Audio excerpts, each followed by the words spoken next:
All right, I think we're recording. Hello, everybody. Welcome back to our medicine podcast. I don't know if anybody's listening, but we're enjoying this a lot more than we thought we'd be enjoying it. We will continue our discussion of Peter Attia's book, Outlive, going kind of chapter by chapter. Today, we're going to start with chapter 7, cardiovascular disease, and how, what it means to have a healthy heart. All right. Let's start with you, Evan. What do you remember? What do I remember? Let's see.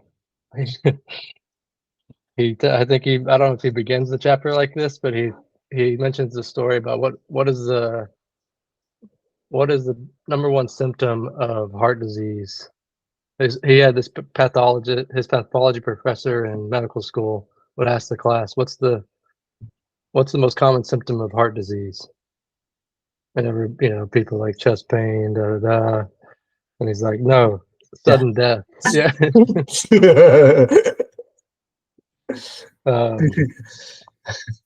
So yeah, that's the introduction. Basically, it goes in to talk about atherosclerotic cardiovascular disease, how it's the number one killer, and goes into cholesterol metabolism, or excuse me, cholesterol transport and cholesterol's role in all this, the pathophysiology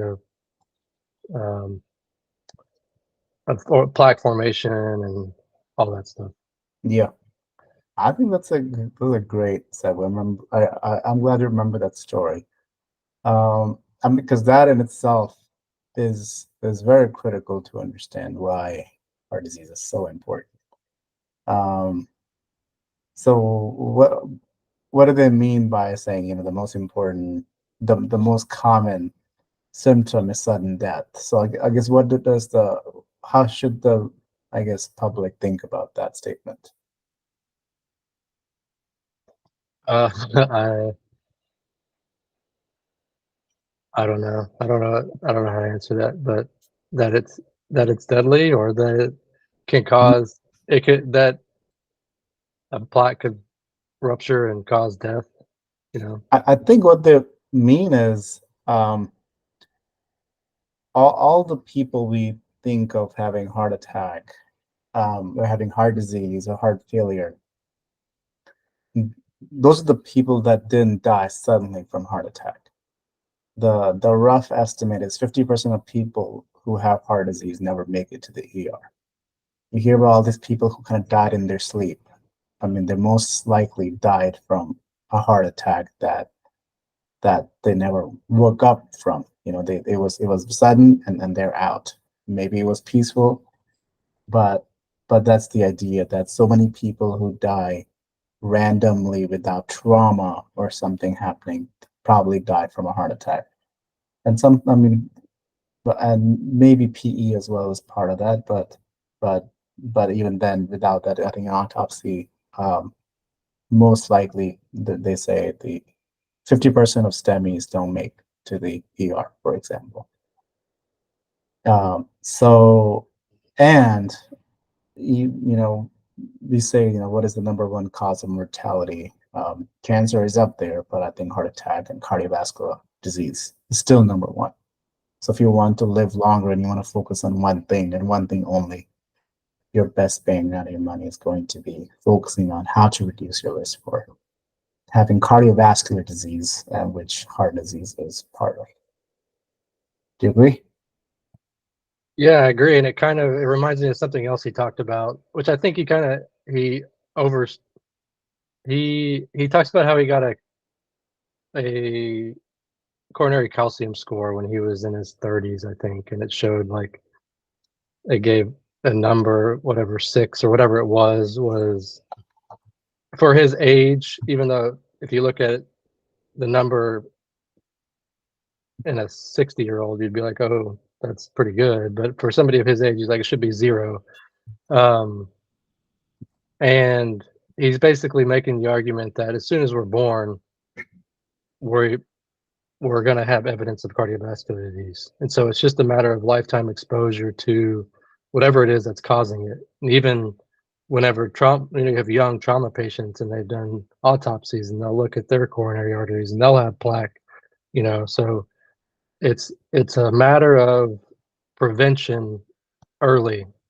But for him, like medicine 3.0, when it comes to that, like metabolic health and cardiovascular prevention, they make sense. You shouldn't wait until you have plaque, like obvious plaque on a CT scan before you start doing things to prevent the process from starting, because it's already started, most likely. Yeah, and that from prevention is worth its weight in gold. Like, anything that can be prevented should be prevented. From that kind of standpoint, that mindset, yes, you should start as early as possible.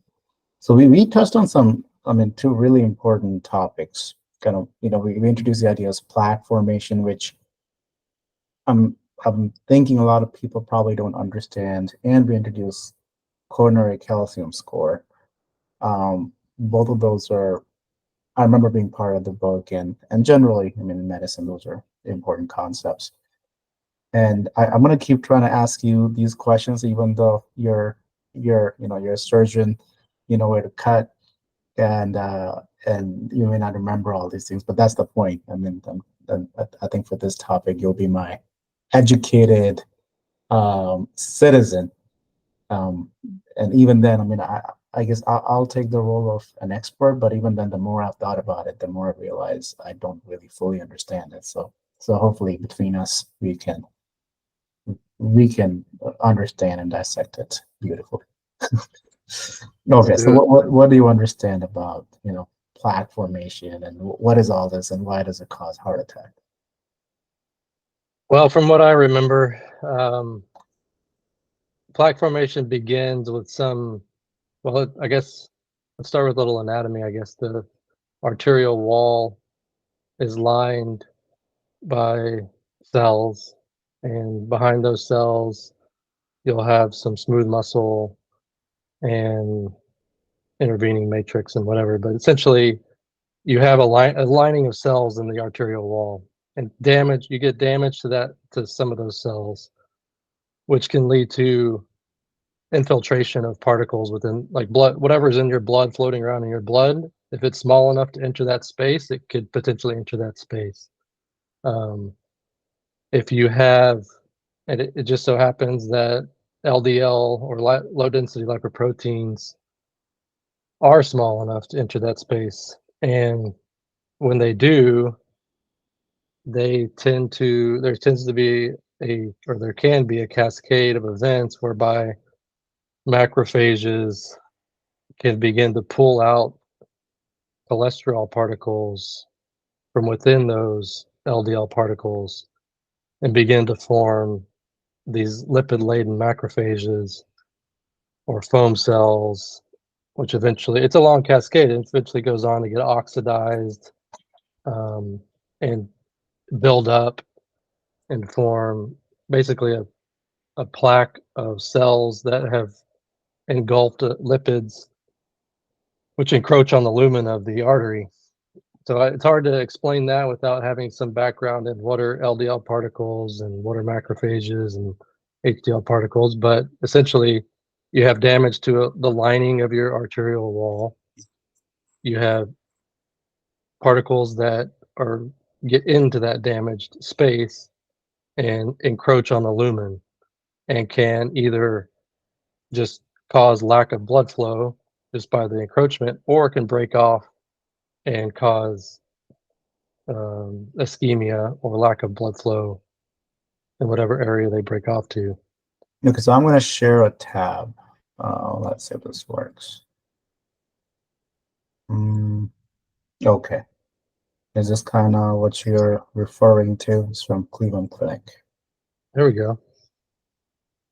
So, so we're talking about artery. So I guess why is this so important? What's the role of an artery? I'm assuming people may not be familiar with terms like arteries or veins, or they may have general idea that this has something to do with blood flow, but Um, let's see, if going back to basic, what's the big deal about these structures? Arteries are amazing structures. I can't remember if they even talked about it in the book, about how if you were to take out all of your arteries, or I don't know if they said all of your vasculature or just your arteries, but and you were to tie it end to end, it would wrap around the earth several times or something. Yeah, At any rate, they're tube. You can think of them as plumbing, yeah. So but the pipes. arteries carry blood from the heart to the tissues, to your organs. But the arteries are special in that they have, as I mentioned, the smooth muscle cells within the lining, within the wall, and so they can expand and contract and propel blood forward to they maintain blood pressure, whereas veins don't really have that capability as well. The elasticity. You're saying the artery structure, they will resist, but veins will just kind of expand and just be, they're weaker walls, um, but arteries are that hard pipe that is built for those high PSI, high pressure systems. Right. Right. And yes, and blood is important, right? Any time, I mean, it's the road network um, of your body. Anytime you want to send something to a different part of your body, especially nutrients, oxygen, food, glucose, uh, you want to you want to transport molecules from one organ to another. This is the highway system that is used. All of vessels that designed for. So when you're going from the heart, which generates all the pressure, that's the main pump. When that pump is uh, pumping all this blood in one direction towards all the organs, that's where those kind of networks, those roads are called the arteries, and and the return trip from all those organs back to the heart, so the pumping cycle can begin again. Those are the veins, and those are the low pressure system. And uh, and similarly, every organ needs nutrients. Heart also needs its own nutrients. So we have arteries that go from heart to all the other organs. We also have arteries that go from the heart, like the big artery, aorta, right outside the heart. They actually feed the heart itself, and those are also a type of arteries. And when we talk about heart attack, those small arteries are the ones that we are talking about, where you have this kind of plaque formation, you have compromised blood flow. To use plumbing term, you just got a lot of junk that's kind of built, and it's really hard, near impossible to reverse without surgery. But you can try to slow it down. Um, and and this process can happen anywhere in the neck. If it happens, then you have the stroke risk. It happens in your kidneys, then you got kidney disease. Happens in your leg, you're talking about dead legs or amputations. So it's a very simple concept, especially if you just focus on the basics. Just like you got this piping that's really important to carry things to your organs. Your organs need a constant supply of nutrients. Without a constant supply of nutrients and oxygen, the organ will die. And the organs, when they die, they don't come back to life. So that's why, and that's why it's really important to focus on, or at least appreciate, how miraculous the whole system is. It seems so delicate, but it works for decades after decades. For 80 years, it works nonstop, and it just takes one time. The like the LED is a type of coronary artery that feeds the heart, and also called the widowmaker. And I don't know if it's term used that much now, but it's definitely in the historical text. But just one bad luck and one clot that ruptures, that plaque that forms, that ruptures into a clot, and then just completely blocking all blood flow to that part of the heart can just kill somebody instantly. And those are the people 50% of the time don't even make it to the ER. And if they do, it's we have now created systems where they will have the time from like the door to balloon time, where we say when the patient arrives in the ER with a heart attack, from the times they enter the door of the ER to where they're taken to the cath lab, the cardiologist goes through their arteries, does a cath and opens that artery up with the balloon. And that time, I think it's what, 90 minutes now? That's the standard. I think so, yeah. But ultimately, we have made a lot of progress and standardized things. Before, we just used to give people strong blood thinners and hope it worked, and people have bleeds in their brain and whatnot. But now I like how we've created good standards that are followed, and I think we can track and appreciate how many people are being helped with this method. Anything you have to add there? No, I think it's a good summation. I guess one thing is that, and it's kind of jumping ahead or jumping around, but the blood is is liquid, right? It's an aqueous solution. And so in order to transport molecules within the blood, you need to have hydrophilic substances. In other words, particles that will mix with water to transport. So we have this highway system.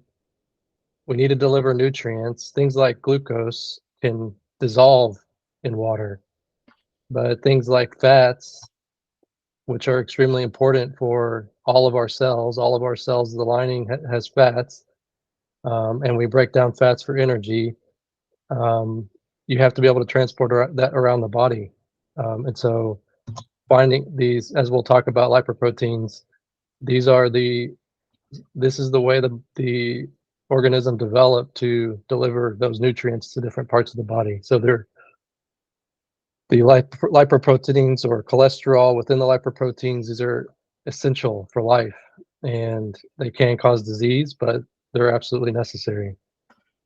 Yeah, this is what we're thinking about, like LDL. I'm sure everybody's heard of LDL. I mean, they were referring to the LDL, the particle that's low density lipoprotein, and these are carrier molecules that carry a lot of these kind of fatty um, substance and fat molecules to different organs. Again, it's part of the normal biology. I mean, there's no other way the fat can move from, when you eat fat, then it needs to go to your brain cells, or it needs to go to a different, muscle cell. It is energy, and it's used for insulation. It needs to go under the skin. I mean, the only way to do it is through blood vessels. But so that's the normal physiology. But when you have high blood pressure, diabetes, and just age, wear and tear, and then these, the fat is supposed to stay inside on the molecules. It's not even, these carrying special molecules that are kind of the shuttles for fat through the blood, because like Evan said, these are general chemistry principle. Fat and water don't mix, and our blood is mostly water based, so all the fat stuff has to have special treatment, special carrier proteins. But when you have these kind of, you combine high pressure system, wear and tear, so some of the smaller molecules can puncture through the artery wall and kind of embed itself inside. And that's where, once you have that kind of damage, then it kind of grows and grows, and you have this kind of plaque formation as body. Some of this is result of bodies trying to fix it, but we have a limited space, so it just slowly grows and becomes a problem. And at some point it can become unstable and pop, and that's where you may have this kind of, maybe 70% or blockage, 30% open, but when it pops, called a plaque rupture, that's where a clot quickly forms and people have a bad heart attack. I'm trying to find other, the actual process of plaque formation or atherosclerosis. it's been laid out. It's I don't think it's necessary. People don't need to understand, all the macrophages are involved and all that. But understand this is what we learned long time ago, that fat is a big part of this, and this is kind of how the low fat diet started, because we knew that atherosclerosis was caused by fat cells inside the arteries, and we as a society took that to kind of really um, market a low fat diet at all costs, and for decades after decades, and we've seen kind of, against our hopes, that the disease process actually gone worse, or more frequent. More people are getting these plaques earlier on. So that's what that was one of the side effects of low fat diet, and now we think it's probably because people try to compensate by using a lot more sugar, and now everybody kind of understands low sugar diets are probably better. But that's But how I that's up. Continue. but I mean, I agree. Maybe get too far in the weeds with the the process of plaque formation per se, but they do. I think it is important to understand that the macrophage that's this fat, or this appearance under the microscope as fat, the macrophage basically taking the cholesterol. I think if I want to get any idea across this podcast, it's that cholesterol is not what you think it is. It's, And it's not all bad. Is that what you're trying to say? It's not all it's bad. not it's not bad at all. Yeah. It's not, there's no, cholesterol is another molecule, a very important molecule in the body, used for in every cell of the body, and every cell in the body can make cholesterol, and they absolutely need cholesterol, and we need it for hormone synthesis. But because of the way that we as a medical society for the past however many years have kind of branded it as good or bad, it gets a bad rap, in my opinion, or it gets like it dumbs it down to the point Yeah. where it doesn't be dumbed down. I think what Evan's trying to say, without cholesterol, let's not even say you can have a human. You can't even make a cell. So, Right. so it's kind of that important part of the human body. So, given all things equal, I mean, you need cholesterol, and there are different types of cholesterols, and we're talking about how over time, in a general course of someone's life, later on, it gives you the side effect of having um, plaque formation within the artery walls. Um, and that we're still trying to understand how to reverse that, how to slow that down. Then we'll in a minute talk about, what is the role of calcium um, scores and doing this fancy CTs, and what does that really tell us? So cholesterol is good. Cholesterol is critically good, and you need it to live. But knowing that, we'll try to understand what we can do too, since we know that this kind of disease process, what we call atherosclerosis, or plaque formation, since this is very critical in heart disease, and we know heart disease is #1 killer for humanity at this point. So let's still try to understand what is actionable, what we can do to lower our risk. Is that fair? Yep. All right. And I guess I don't know when we'll talk about it, but the cholesterol, again, we've talked about LDL, HDL. I think we should also, before the end of this podcast, just talk about a cholesterol panel and how to interpret it in a way, at least on a basic level, and what that means for your risks, for your risk of vascular disease and cardiovascular disease. So, Okay.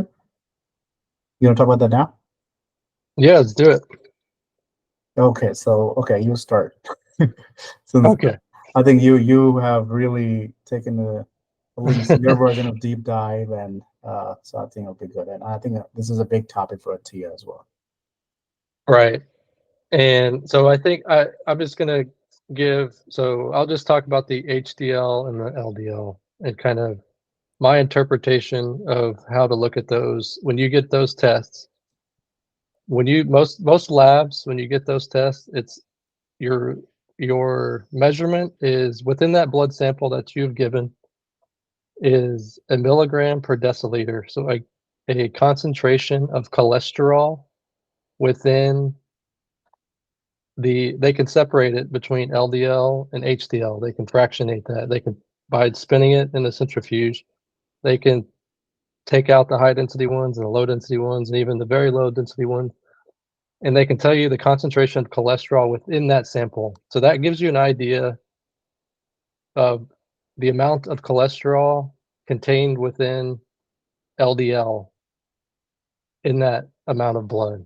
And to me, And I'm trying to figure out analogies of what this process does, where you're taking this blood and spinning it down and kind of figuring out what is what based on different densities. well, if you're on a merry-go-round and you're the heavier person, you're gonna probably like spin further away from the center or something. I don't know. Like yeah, and you're probably gonna sink close. You're gonna be towards the bottom, and lighter things will come to the top. And I don't know how many of this is, but I was thinking of crude oil, how that's fractionated, how you get all this oil from the ground. That's not centrifuge, but it's I think it's heated or it's treated somehow. But then you have kind of diesel and gasoline, kind of lighter things kind of float at the top, and the heavier things like tar and kind of stay at the bottom, and they all form different layers, and you kind of siphon off them later. I mean, it sounds crude, but it's scientifically a lot of the lab testing and a lot of the industrial processes work this way, and they can be highly precise. So and then LDL and HDL, you get these particles of different weights and different densities, so you can just separate them out by forcing them to the centrifuge is just kind of, he said, like spinning it around. That kind of forces them to kind of separate a little bit. right, and so in and of itself, the concentration of cholesterol within that sample, it tells you something, but it doesn't really tell you the atherogenicity necessarily of so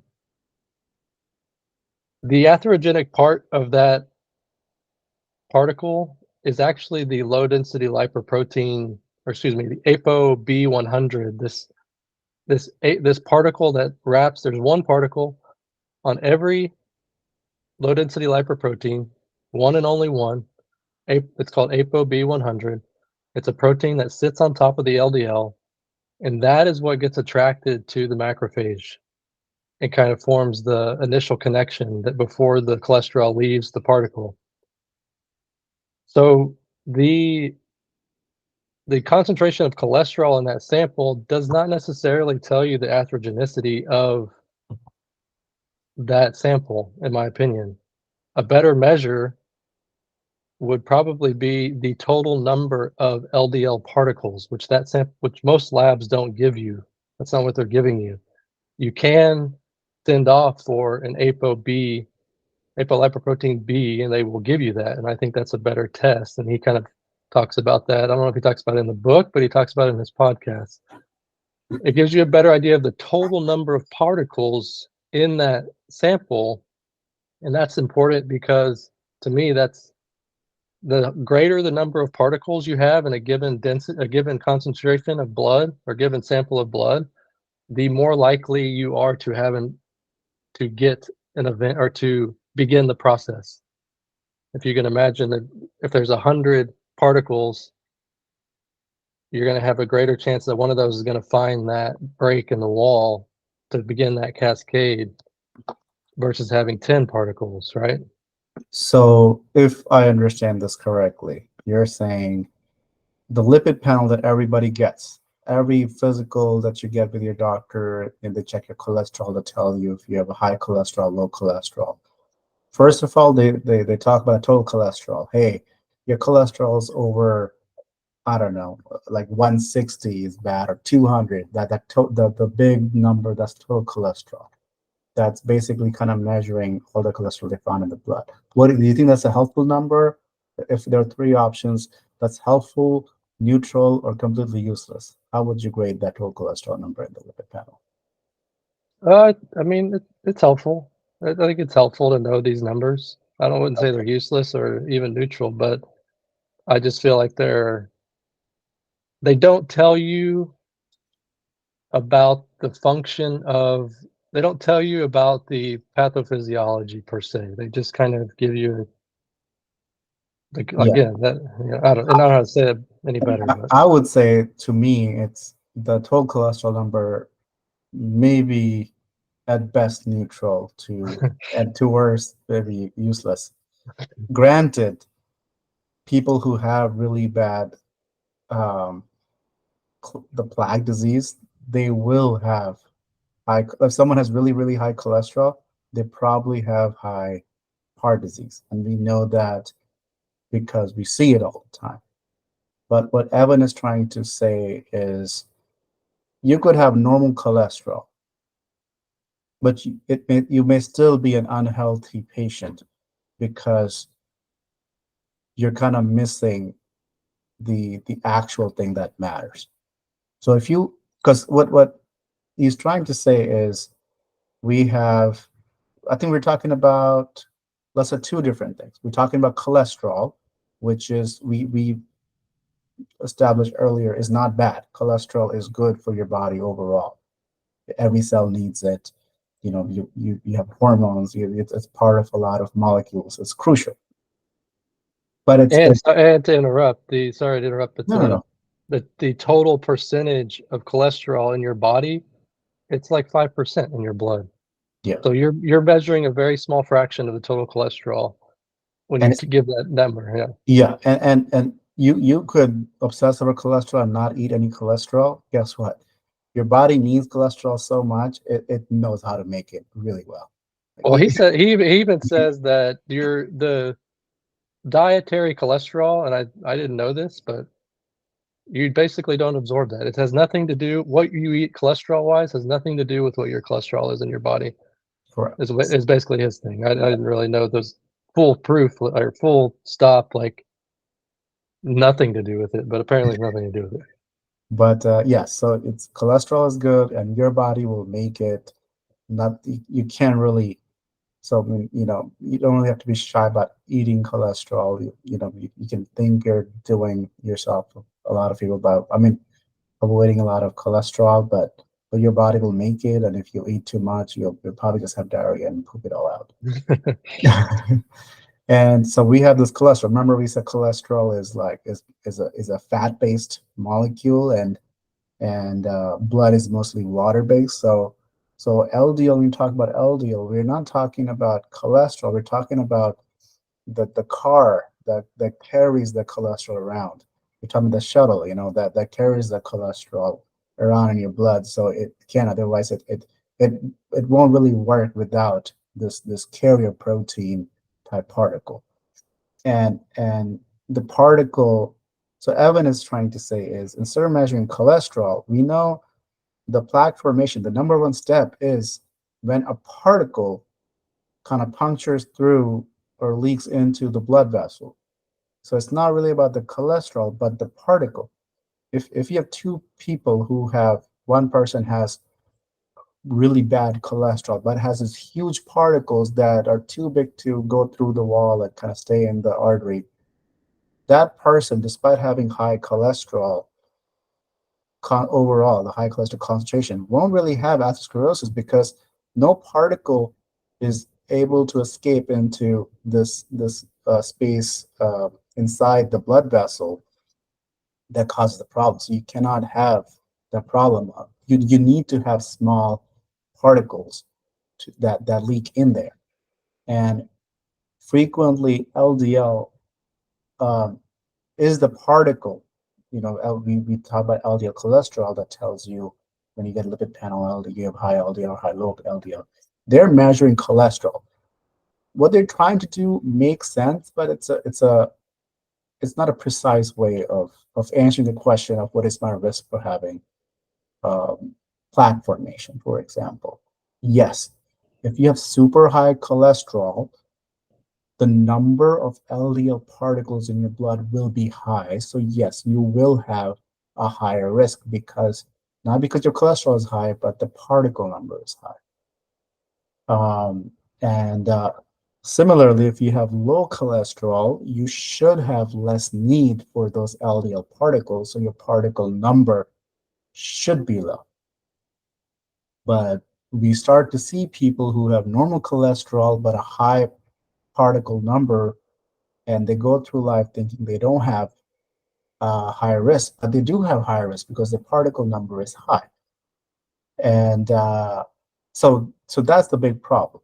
And we're talking about things we can control. There's you can't control a whole lot, but there are things like this when, if you're really trying to pay attention and you have family history, your father died from a heart attack when he was 60, and you're like, what is going on? I don't want this to happen to me. So you can try to get additional testing, and it's not part of the standard lipid panel. You can try to figure out how to measure the particle that is not just cholesterol. And the one way to do that is to look for things that make up that particle, and which is like this ApoB protein. And if you can measure that, that can tell you about your risk from the particle standpoint. Is that right? Yeah, I agree with that. And some labs will offer it, and they will say LDL-C, which is LDL cholesterol, and they will label LDL-P for the particle. So I think that's what they're trying to measure with that P. All right. So this is one way you can try to, we're just talking about trying to find which way you may have a higher risk for having plaque formation, high risk for plaque formation. We aren't even talking about what you can do about it yet. But let's also, since we're here, we talked about this big protein that makes up the LDL particles that could possibly be a better method of measuring your risk. You also want to talk about the little a? Lipoprotein little a? Yeah.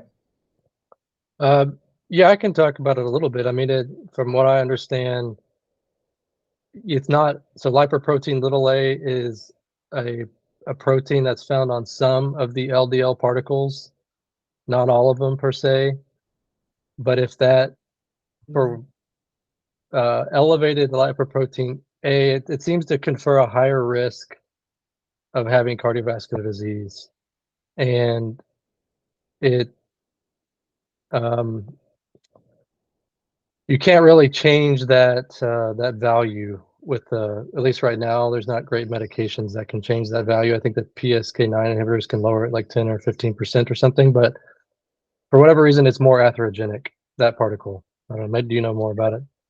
And I mean, it's pretty much that, and it's the way to think about it's similar. We're talking about particles being the actual problem, not the cholesterol. And I think it just tends to create, it's a genetic thing that you don't have much control over, other than you can know that you have it. And typically you will have a family history of people in your family having heart attacks and strokes earlier than expected, even if they're non-smokers. But yeah, it's another one of those kind of proteins that make up the LDL, like ApoB. So ApoB is a big protein. The lipoprotein little a, often written in parentheses with a lowercase a, is another kind of side protein, and there's just a high correlation of people who have high value of little a have much worse plaque formation. I don't think they have shown causation yet.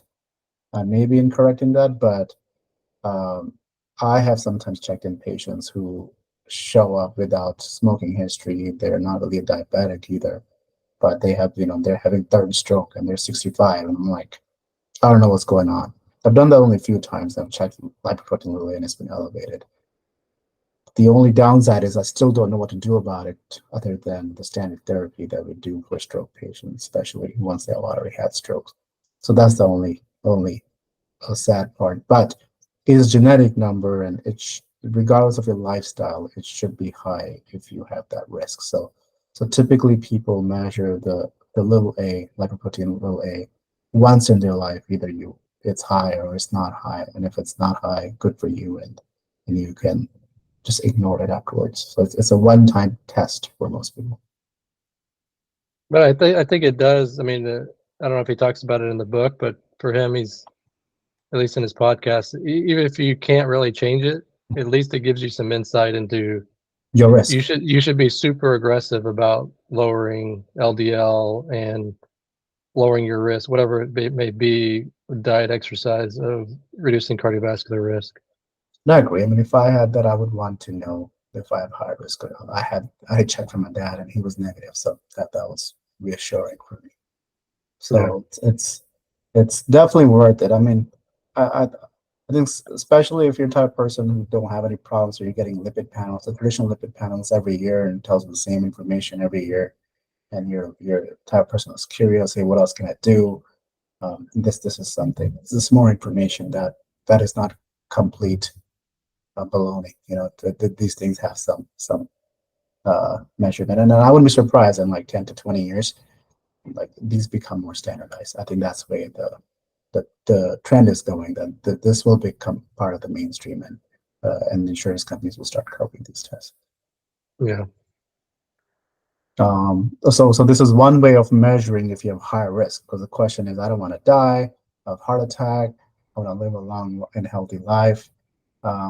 Atherosclerosis is a big problem, and I can maybe get this LDL test, these ApoB protein and lipoprotein A, and they can kind of tell me if I'm gonna do what my risk is. And then, you know, if for now, if you have high risk, you can talk to your doctor, and they can see, you know, what are the medications that they want to put you on, and we'll cover some medications later on.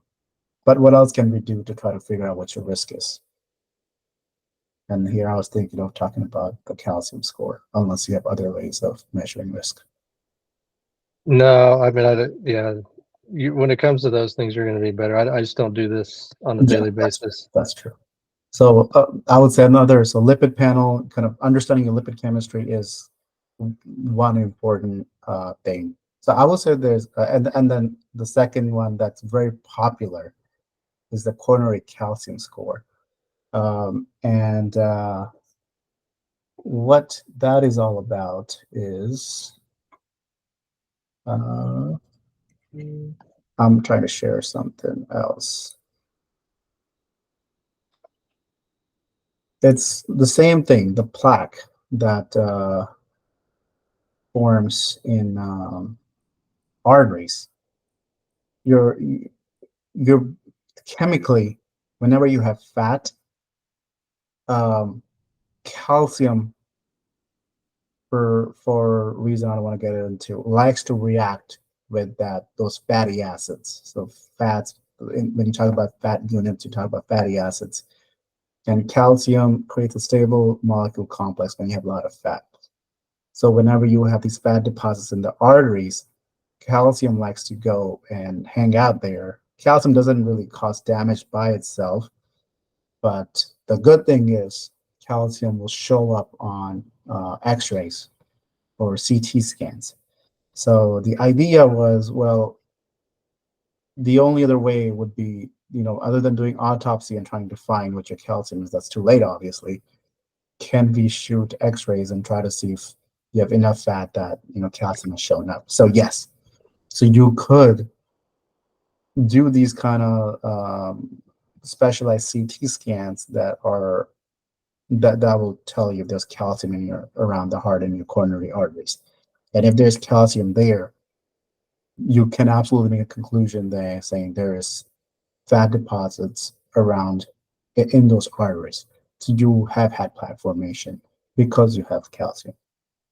So that is an absolute accurate statement. But a question that arises, what if it is negative? If you don't have any calcium that shows up on the imaging, you cannot say you don't have any plaque because maybe you just didn't have enough time. Because there's always delay between when you have the plaque, the fat deposits in the arteries, and the calcium showing up there. So that is one caveat of a negative calcium score. Sure, you can repeat. I mean, it tells you something, right? I mean, a negative tells you that you clearly haven't had plaque for long enough that there will be calcium deposits. So, and it is a little controversial, but and you'll find people who absolutely love the calcium score test, and you have people who think it's completely useless because the information it gives you is not perfect.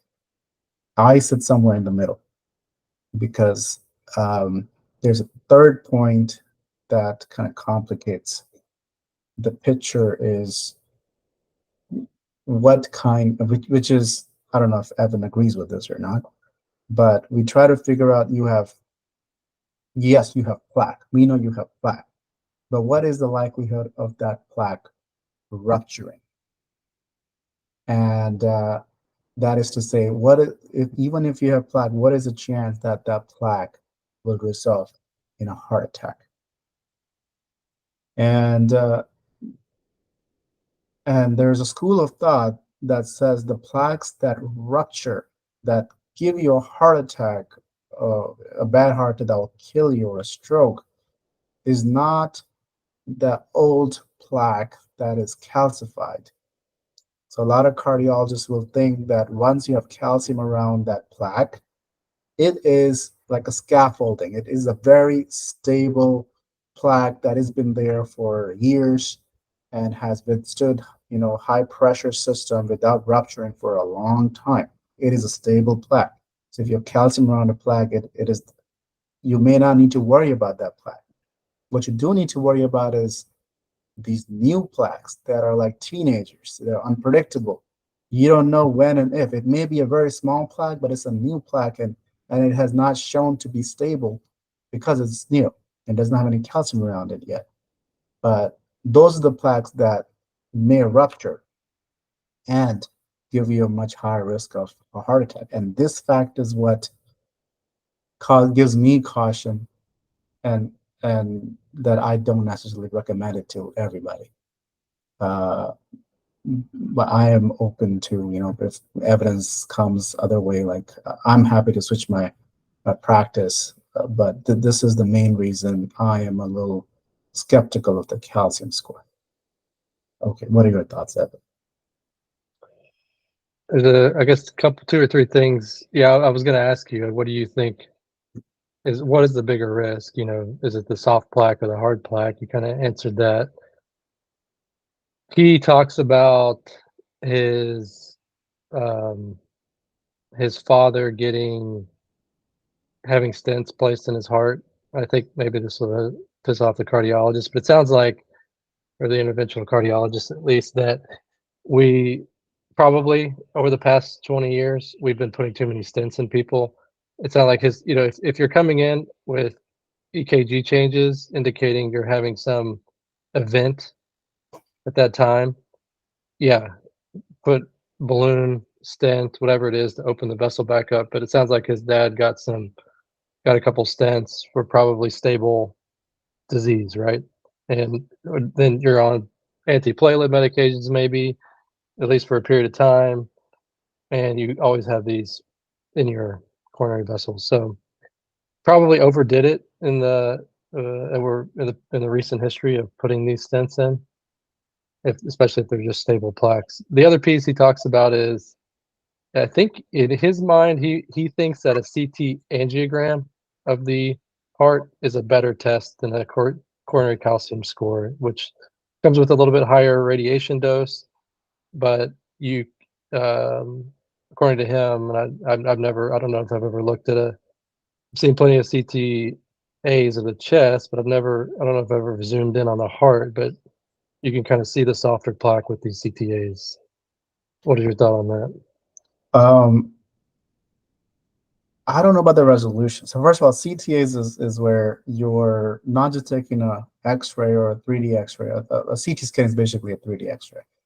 But a CTA, an angiography, you're talking about while you're doing a regular CT, you're putting a contrast through the vessels, and you're timing it so when the contrast shows up in the artery, you take a picture and it should tell you how, you know,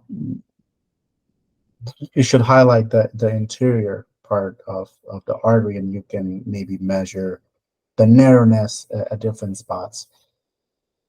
I don't know about the resolution. That's my big very it's like how much of that theoretically, yes, it makes sense to me that you may be able to figure out the narrowness. I think you still don't know um, the stability of the plaque. Just because it's not calcified, does that mean you have a higher risk of rupture? Possibly. No, I think we're definitely talking about things that are in the gray zone. You will find doctors who will disagree, and you'll find doctors who will agree. So we're in the gray zone trying to figure out what is the right answer. So I think the way to think about it is, as a patient, what is your philosophy? Uh, if you don't, if you do all these tests, you do calcium score and it's negative, and if you do the coronary score and that's negative, and you're somebody who's really worried about having a heart attack. I think these two negative tests you've done are reassuring. So you could delay starting medications like statins or PCSK9 inhibitors, and you can continue living a healthy lifestyle. But if you have these tests show up as positive, and you're already worried about having a heart attack, I, I think you may be somebody who starts medical therapy earlier. Granted, you're doing everything else perfectly. You're not smoking, you're keeping, you're staying from diabetes, um, and you're living an active lifestyle. And despite that, you're worried that yes, I think next step should be medication. Granted, you understand side effects because some doctors may be hesitant to give you medications because everything else is normal. But you could probably find somebody who agrees with your philosophy, and uh, if your reasoning is well thought out, it's I'll be I personally won't care if you want to start a statin therapy, for example, as primary prevention, despite having good numbers, because we have some evidence suggesting you have atherosclerosis and you have a patient who is concerned. So that should be easy to do. Um, there are more expensive things, if you statin you can pay out of pocket, but if you're talking about can I do PCSK9 inhibitors or some new, this small nuclear MR or RNA therapies that they're all designed to absolutely kill these cholesterol particles, you know, there, I think cost will become a big factor, and I think we're entering a little bit experimental territory. So that would be my concern. But I think depending on patient's concern, I think decisions can be made. That's where the personalization can come in. Yeah. So to me, angiography in itself is still a low quality data point. I don't think it's, a perfect test is that you can hang your hat on and it's a perfect, you can really, really believe it, and you'll change your practice. To me, angiography, and it gives you limited information. It's not zero, but it's not 100. I think it may be 50. Yeah. Well, and then I guess we still haven't talked about. Was there anything else with the Other than risk. Well, well, we haven't talked about HDL. We haven't. I kind of wanted to mention one other thing. Okay, let's talk about HDL. We talked about LDL. We'll go back to the lipid panel, talk a little bit about HDL. Well, and then one more thing about the LDL is if you look at and if we say specifically the apolipoprotein B, if you look at kids and you look at other mammals, they're almost, in kids, it's super low numbers of LDL cholesterol and apolipoprotein B, and almost undetectable in like dogs, for example. So what does that tell us? Again, the kid, you would expect if cholesterol, so a kid is growing, right? They need to be, cholesterol would be super important for them as they're growing in size. And yet the LDL, or let's say apolipoprotein B, can be down in the 10 to 20 range. So what does that tell me? It tells me that, again, it's such a small fraction of total body cholesterol that you're measuring, that number one, it's healthy, it's safe to have a number that low, right? You could be not only living but thriving, as kids do, with a number that low. And so, and the fact that other mammals who also use total cholesterol around, just like we do, have virtually undetectable levels, it tells me that to lower the risk, the best thing, a good thing to do would be to lower it down to that level, right? So that's the way I think about it for myself. I recently had a cholesterol panel. My LDL concentration was 102. Cool, we're And talking about personal lab tests. All right. my apolipoprotein B was 80, 70 or 80, something like that. So in my mind, I'm like, okay, that's not fantastic. It's not bad, but I should want to get that apolipoprotein B down to 20 if I could. So I'm okay with are these real numbers? Do kids have? I don't know much about this test for kids. So is that like kids would have a number of 20? That's what he's had lipidologists on his podcast. Okay, I okay. haven't looked at the studies. No, but at least from his expert interviews, they have mentioned these numbers. Right. And again, they've mentioned in dogs, like you almost can't detect them. So that's the way I think about it, and that's what I would want for myself. And what does that mean? How do I get that number down there to that range? Diet, exercise, and maybe a medication. I haven't started a medication, but I'm thinking about it. And what do I think? For me, a good combination would be something like a statin, and something like Zetia. The Zetia is like the blocker, the intestinal blocker, right? It is, yeah, that is correct. So it blocks. Again, like I'm always skeptical of the intestinal stuff because I don't know how much of that is part of this whole equation. I think it's all more important about what's happening in your liver and your body, the synthesis, the transport. So I'm skeptical, but I mean, I see a lot of patients who are on Zetia and statins, but I mean, they're nowhere near your health profile there. I mean, you're probably in the top 1%, like I've said before. It's just all Right. Well, but again, like to his point, from the very beginning, where I have damage. There's no doubt in my mind that yeah, within my vessels I have damage and I have plaque. yeah. And so how do I lower the chance of that plaque growing over time? You lower the amount of the causative particle, which right now we believe is the LDL particle. So that's what I feel like I should do. So in your mind, you're ready to start a statin therapy. And I mean, I have had cardiologists multiple time praise. I mean, this is before I learned about all this stuff about, kind of this advanced or off-track lipidology, who think that statin should be in water just because how good it does for population health. You put fluoride in water. I mean, you could do really save, some really bad heart attacks if you do. And you have to start therapy early on. Current guidelines, we use this calculation that was developed in the 70s or 80s. I think this ASCVD risk calculator from Pringman study like I said, like it's 20 or 40, 50 years ago. And it's I mean, it's not a crazy calculation, but essentially, if you're under 40, it tells you you don't need anything. And if you add risk factors, diabetes, then it'll give you a score. And the whole point is, if it tells you if a patient is a candidate for statin therapy to prevent future heart attacks and strokes, assuming they've never had any.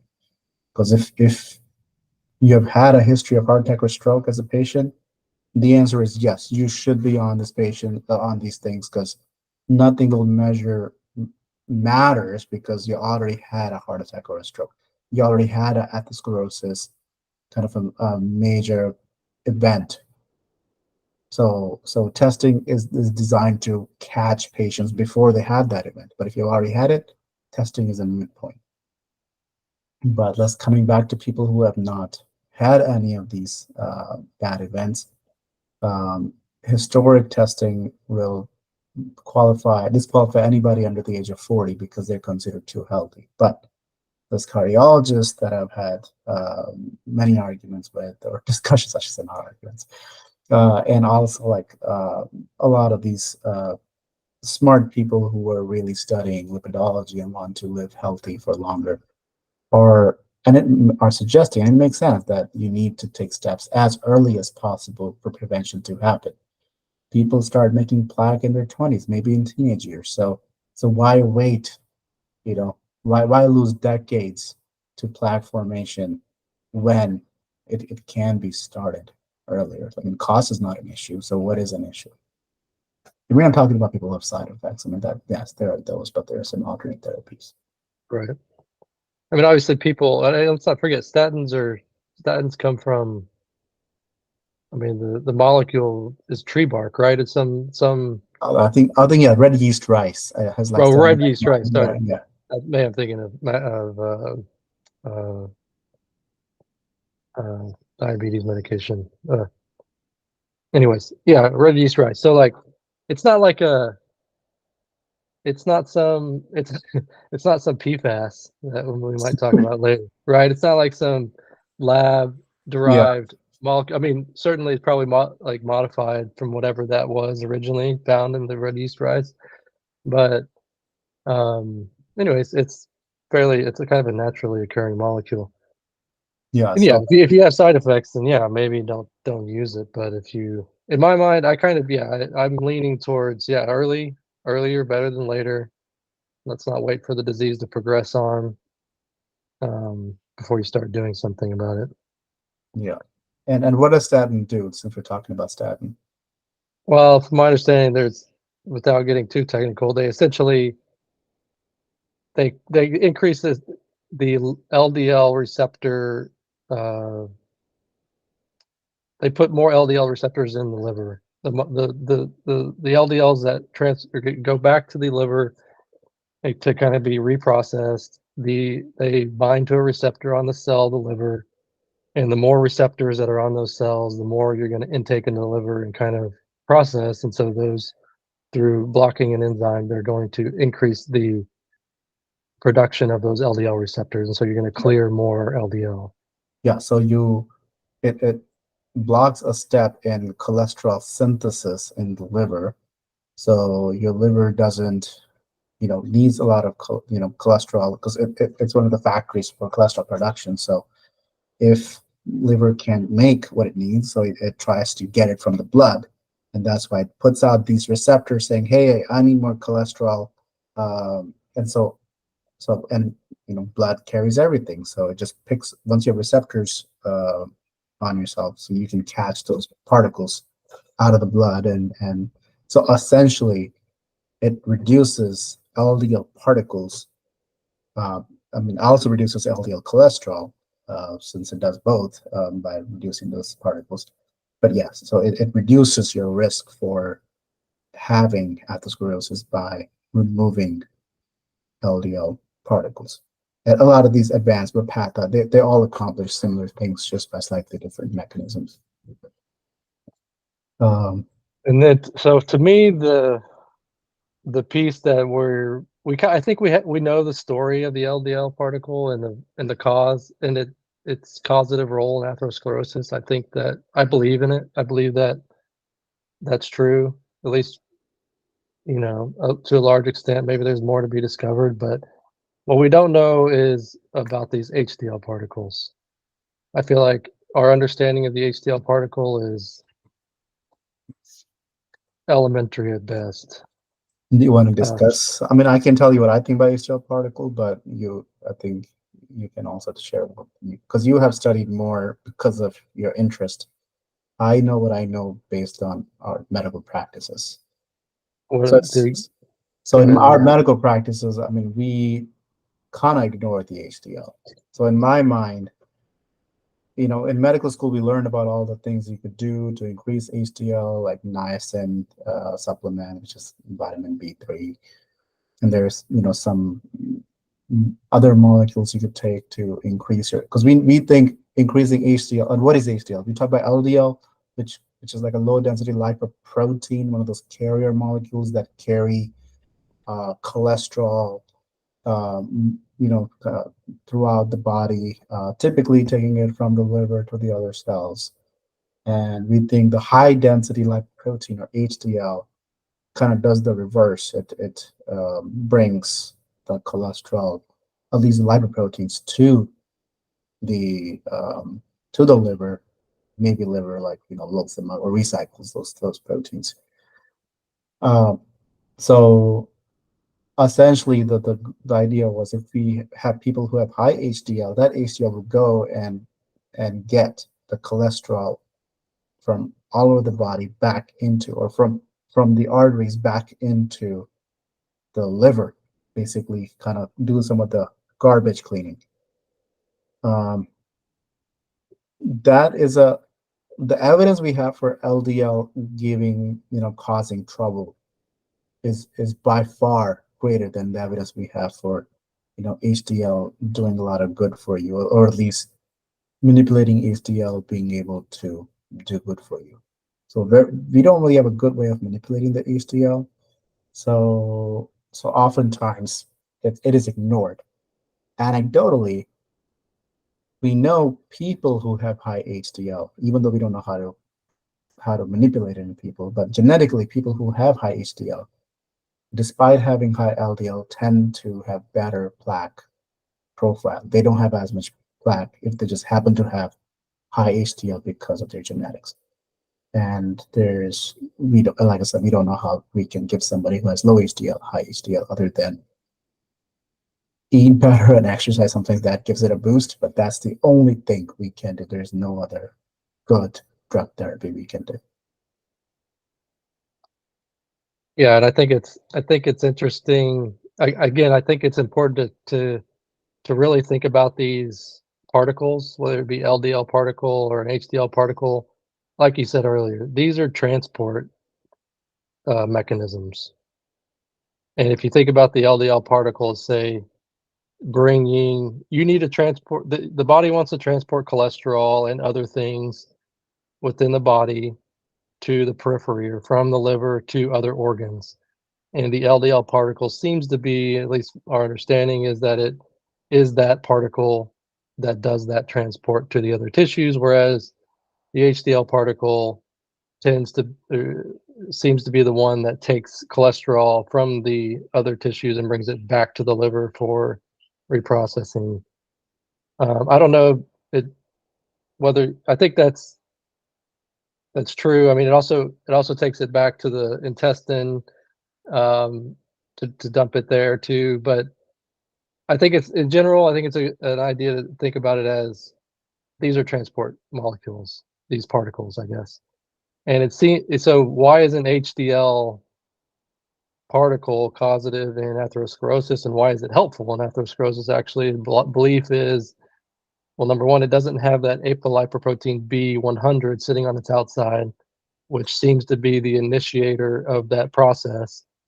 And they do know that it can take cholesterol from, I think it takes it from the macrophage, or they know it can take it from the LDL particle, and bring, basically take cholesterol out of those particles and transport it back to the liver or the intestine. So they think that having a higher HDL would be a protective factor. Well, they also, in the Framingham study, I believe the healthy, like the people that had the best outcomes had high HDL, as I think is where they got at least that high HDL is good from. But like you said, the intriguing piece is that every single study that they've ever done to raise HDL, including using high dose niacin or CTEP inhibitors, not only did it raise, it did raise HDL, but not only was it not protective, it actually caused harm in some of those studies, which I think with the CTEP inhibitors studies were like that. I think it was bad patient selection. There was some other factor that was causing the harm, but there was no protection from raising that artificially or with a medication. And so I think the mechanistically, we, again, like measuring these numbers tells nothing about the mechanism of action. And until we can understand what the mechanism of HDL is, which they're working on, and until we have a lab assay that can tell us that, it's a meaningless number. And you can have an HDL of 50, and those HDL particles can be just super active, taking cholesterol aggressively out of plaques and bringing it back to the liver, or you could have an HDL of 100 and they're not very active, and you could potentially have higher risk in that person who has an HDL of 100. We just don't know how the function of the HDL and how to measure the mechanism. So until we do, I think it's a meaningless number almost. Especially like you're talking about high HDL that are going to mean, especially if that is artificially high because you try to manipulate the number with the therapy. But I feel like to me, I think HDL has as much usefulness as the lipoprotein little a. It just tells you what kind of genetic cards you're given. Okay, you have high HDL. Okay, I'm probably safer than people who don't. I have high lipoprotein little a. Okay, I mean, I gotta work extra at this because of just my body. So I think beyond that, I don't think you need to measure. Like if I could create a lipid panel and tell me if I'm you will do something else, it would just have LDL and maybe ApoB, which I haven't done, but I probably will after my various conversations with you. So, and one is in a lifetime lipoprotein little a, and maybe HDL every 5 years or so, just because I do think it could possibly be changed with diet and exercise. But I'll be curious to see how that trends just for academic purposes. So I think that I don't know if I'll even care about total cholesterol number. There are those numbers like VLDL, all that kind of becomes moot because once you measure ApoB, all those other proteins like VLDL, LDL, all those kind of become one because they all share ApoB. So you don't really have to worry about measuring the other particles. Right. Yeah, I agree with that.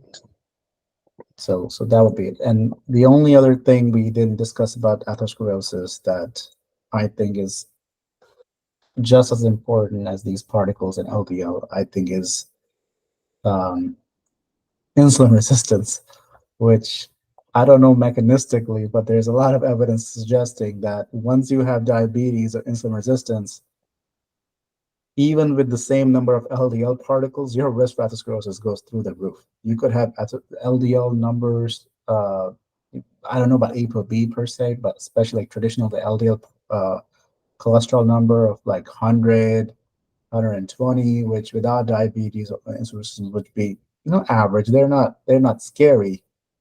But once you put diabetes, I mean, it is, we want that down. We want that less than 70.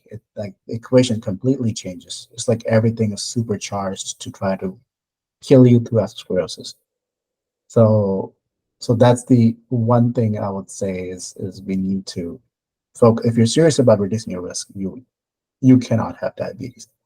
And we'll later talk about what diabetes is, but essentially you cannot have insulin resistance. try to get, and that's control. That's I believe your actions can control your insulin resistance. So that we'll talk about it later, but that's the only other thing.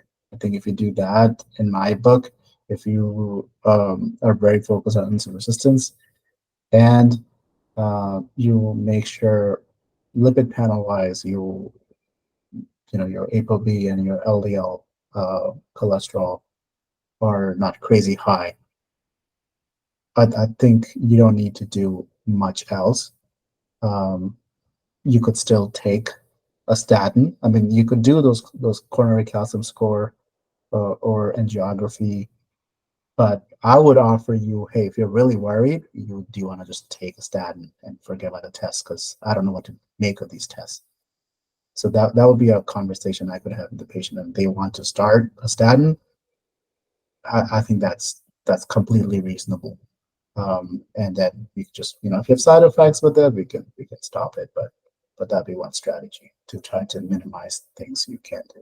Because you also have to worry about, once you go down this rabbit hole, you could easily be taken advantage of, because you find a maybe calcium score, and now you're doing exercise, and now you feel, oh, maybe I'm having chest pain, or maybe you're not. You want to go see a cardiologist, and and you just don't know what to do with the fact that you have this calcium and maybe plaque around your heart, though it never bothered you, but now you know this fact, and it's giving you stress. And I wouldn't be surprised if, you ended up getting some stents you didn't need, or other procedures you didn't need that can cause harm. So that's the part of the equation that exists. That's the reason we create some wall around we create the red tape. So the primary care doctors are supposed to guide patients on what to do next, just because otherwise psychologically it becomes a crazy thing, to try to navigate things where probabilities are involved, and partial and incomplete evidence is involved. And then we do have kind of capitalistic for-profit medicine, and so it creates various incentives that can do you more harm if you try to become too aggressive, even with the best of intentions. So I think doing the easy things first and getting tests with open mind, that a positive test doesn't mean all bad, and negative test doesn't mean all good. Like there's an art to interpreting any test, and I don't expect people to know that without medical school and residency and the experience. I mean, that comes from being a doctor. I would add one thing other than, Yeah. well, smoking obviously can cause endothelial damage, but high blood pressure, I only mention that because I have patients I have a relatively healthy patient population of like early 20s or 20-year-olds, 30-year-olds mostly. And I've recently just been seeing, and I think I've mentioned this before, but like blood pressures, systolics in the 130s and 140s often, Yeah. and it bothers, and hypertension can lead to the damage to the endothelium, or those cells of the arterial lining. So I think if I'm seeing that, then it's got to be going on, not just in my patients, Yeah. And I mean, we didn't focus on this. Smoking, I mean, so that's one thing where I can assure you, no doctor will try to argue that smoking is neutral for atherosclerosis. No, it is a very clear negative. So if you continue to smoke and you're doing all these other things by like trying to take statins and getting your calcium score, like that is, you're not on the same page. You're confused as a patient. Like the first thing you need to do before you do any testing is stop smoking. I mean, that is hands down the answer. Hypertension or blood pressure, it makes sense why it would cause damage, I hope, to people. I mean, we're talking about pipes. If you have a lot of fast stuff going through it over time, it will start to cause brittleness, and The higher the pressure, the higher the chances of little particles entering through the walls. My only caveat with blood pressure is the population I see, which is completely different than what Evan sees. He sees, these military people, young 20s or 20-year-olds. I mean, they should be at the peak of their performance and physiology. I see elderly people, 70s, 80s, 90s.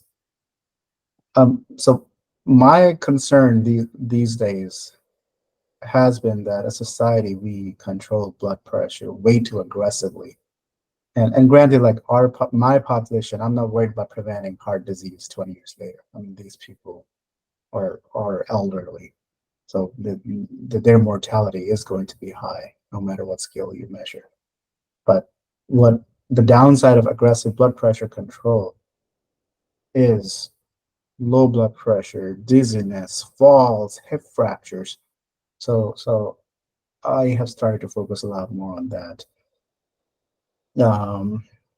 But yes, if you have a young person who continues to have high blood pressure, not just in doctor's office, sometimes people are nervous, these are kids who are like, oh no, I'm in a doctor's office. Does it affect what I can do? Does it affect my career?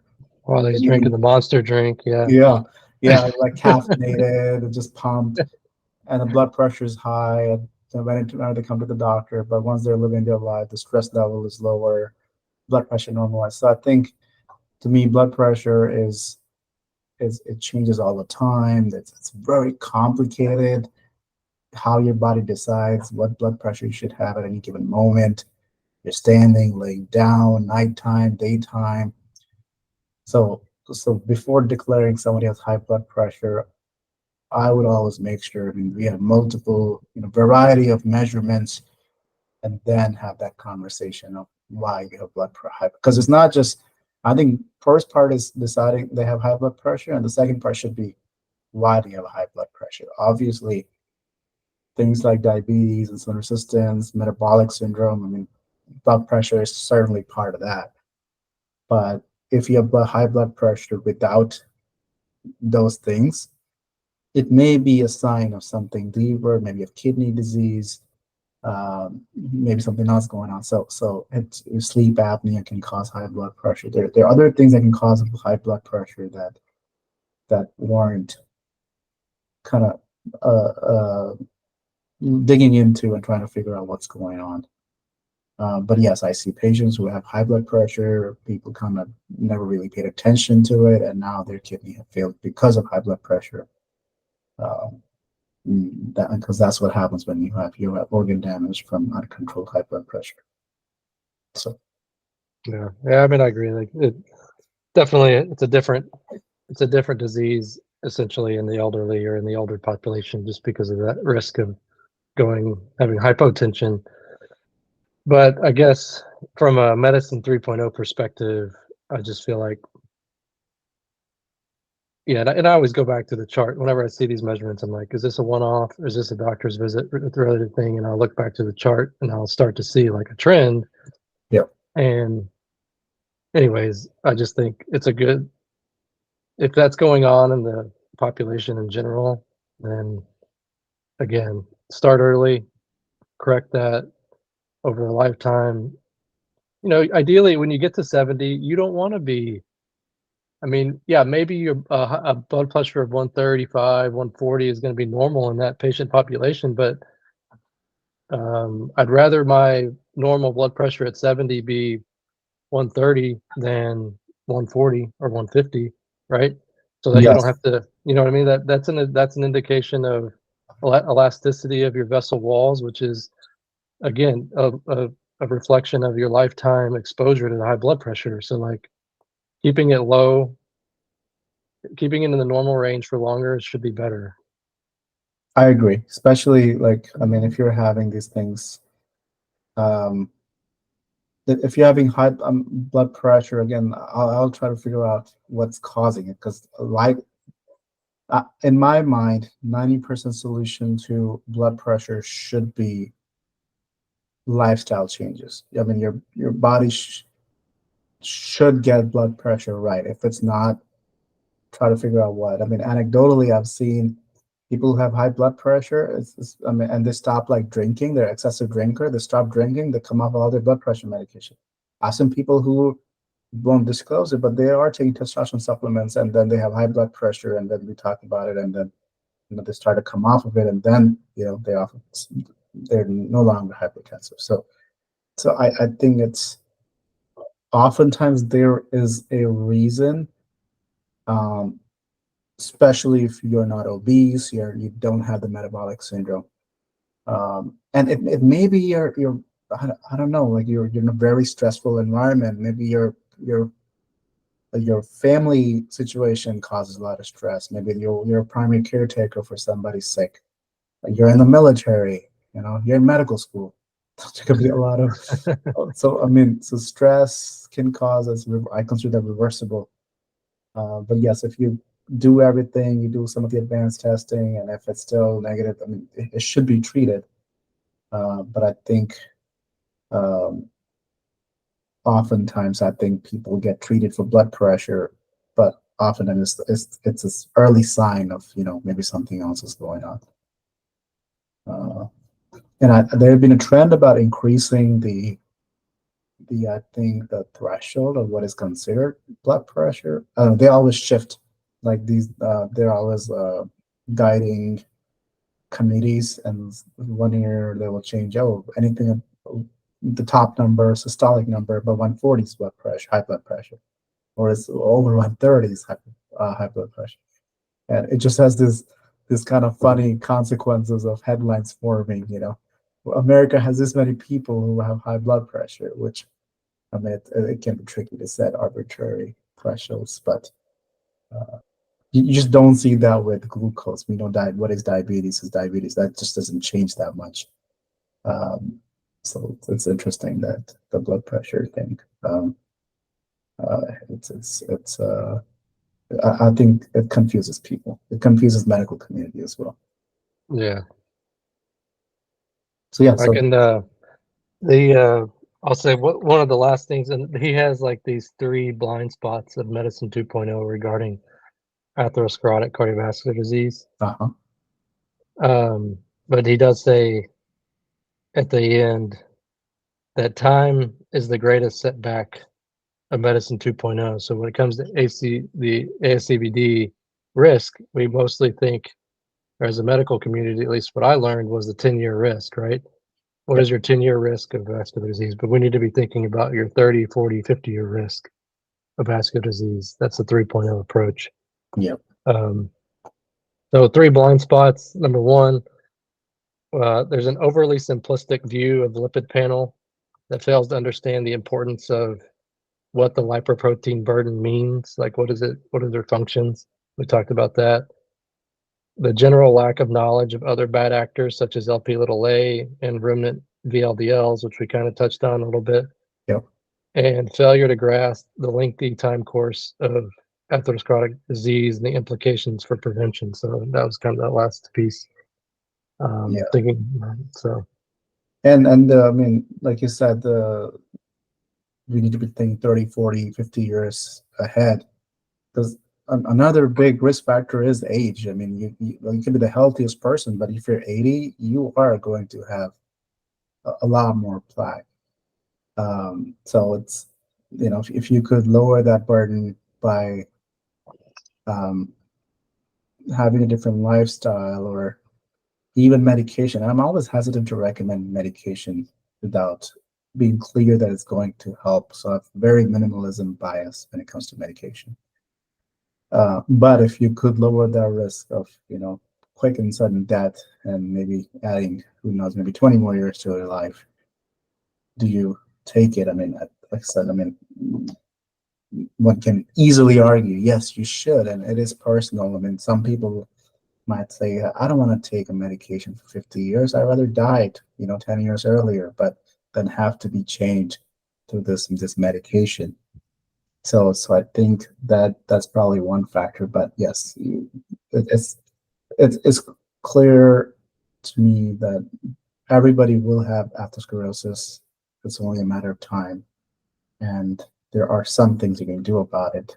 Not smoke, make sure you have decent blood pressure, decent lipid numbers, um, and depending on your risk, I would say, if you want to take the drugs, I think the best candidate are people who have family who have suffered through these things, because it just makes a clear case, or if you're super motivated like Evan here, who thinks about it constantly and loses sleep That's about right. his plaque in his arteries and Good. his clinical context, so I think that's also I don't think you're doing a lot of harm by starting statin early. So it's a very fair thing to add. Maybe at one point I'll get on that board. I've had medical classmates and residency people, or my roommates, taking red yeast rice. I mean, once you see once you see what we see during our training, and you not only the patient goes through, the family goes through, and you come back home, it's very natural for doctors to kind of question everything that they know, like, or try to take care of themselves a little bit more aggressively than an average member of society will. But if we think that, it's also unfair that we don't share that concern with the general public. If all the doctors go home, they're like, I'm going to start taking statin, but even though it's like not part of the guideline, but all the doctors are doing it, then that fact should be communicated to the public. Hey, even though there are no studies, there's so much anecdotal evidence that all these doctors are going home and really worried about their plaque formation or something. I had yeah. There was an internal medicine doc during medical school that he did concierge medicine. Yeah. That I rotated with, and he was a funny guy. He was very very eccentric guy. He had a picture on his wall, or just like it said, better living through chemistry, and which is from some movie. I forget what movie it's from. But I remember he had his son who was like beginning college, and he had him on a statin. I remember him telling me that. And at the time I was like, man, this guy, that's kind of crazy. But maybe he knew something I didn't. Oh, he definitely knew things I didn't know. But maybe maybe he's right about that. I think better living through chemistry. I just Googled it. It's you're gonna find it amusing. I think it's a slogan of DuPont. Oh, is it? I don't. There's something. I thought it was from a movie. I think it's also movies and stuff, but I think it was coined by DuPont, which is like an industrial company that makes a lot of chemicals, right? chemicals. Perfect. Full circle. I mean, listen, I mean, the reason I haven't started a statin is because I want to be minimalistic too. It's just like, yeah, I mean, if you believe that the LDL particle is the cause, the apolipoprotein B specifically is causing atherosclerosis, mine's 80, and probably when I was 20 or 10 years old, it was 10. Then maybe I should get it down to 10. Yeah. So, and I don't think I'm gonna accomplish that through. I mean, certainly I can clean up my diet a little bit, although I feel like it's pretty good. But I just don't think I'm going to accomplish that through diet and exercise alone. I don't think you have any room left, or much room left in diagnostics department. I don't. Yeah, I really don't. Yeah, I mean, there is some room, but not. I don't think enough to lower it to that level. Yeah. So, so the question is, I mean, you can't really think about this disease from an evolutionary standpoint, right?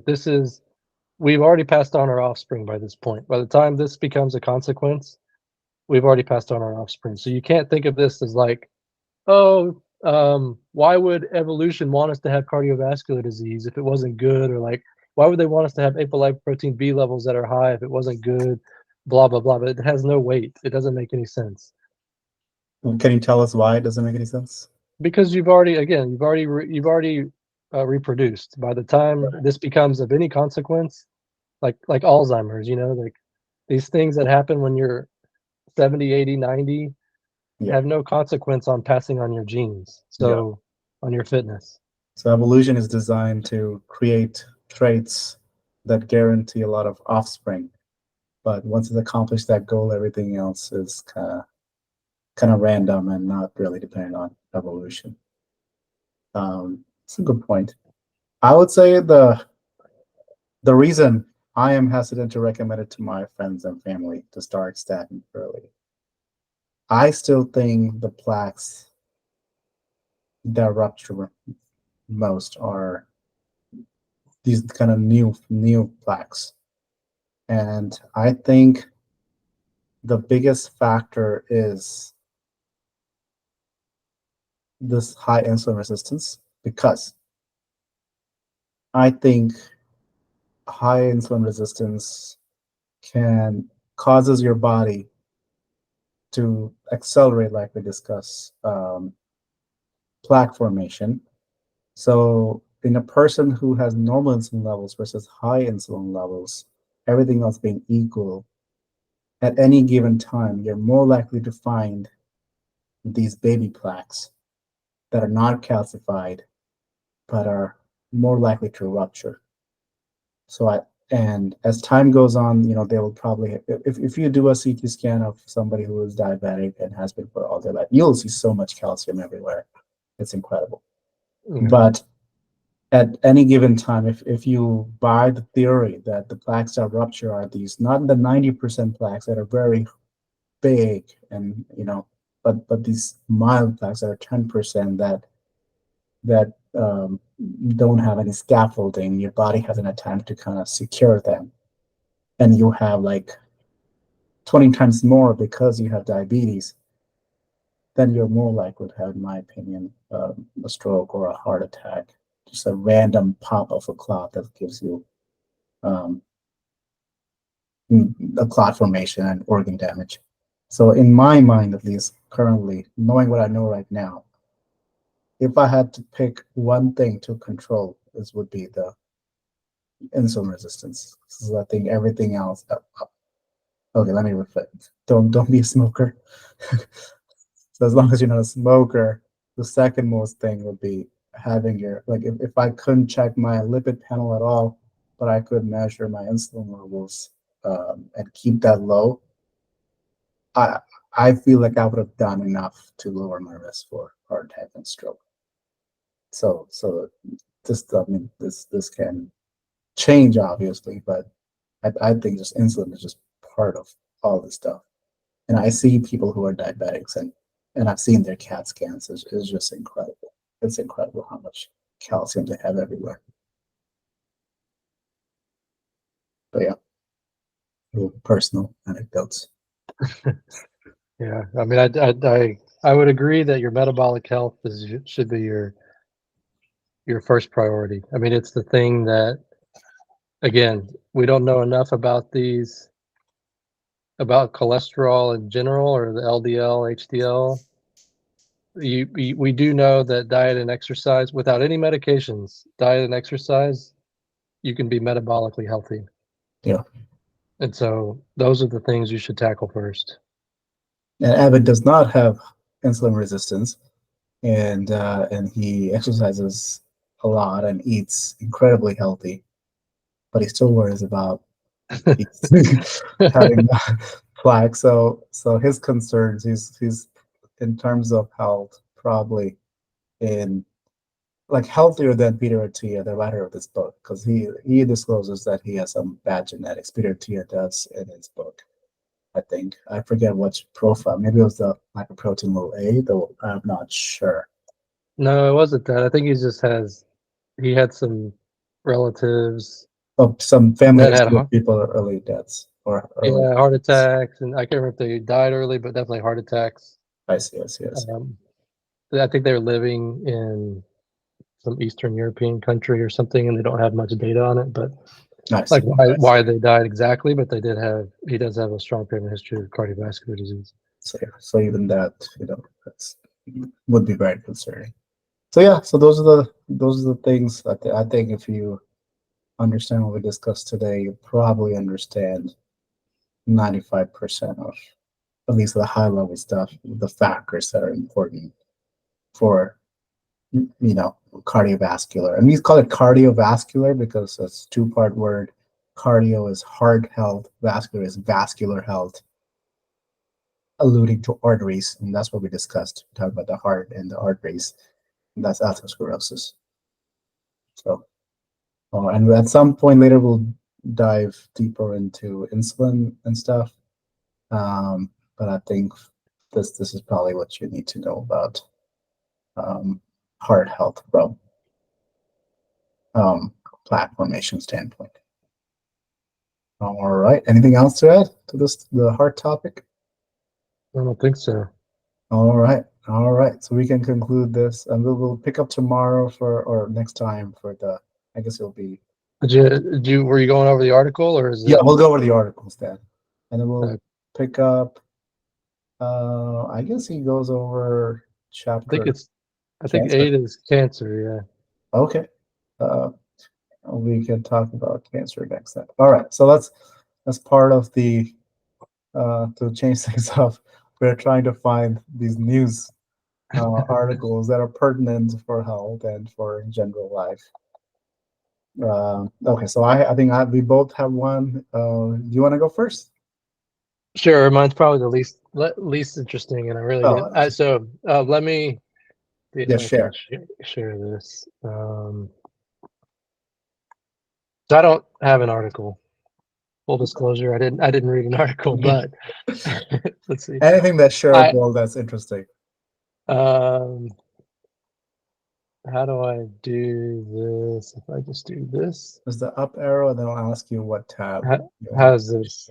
I can see something. It's NEJM article. Okay, yeah, I can see. Okay. I can see a cursor and everything. So the article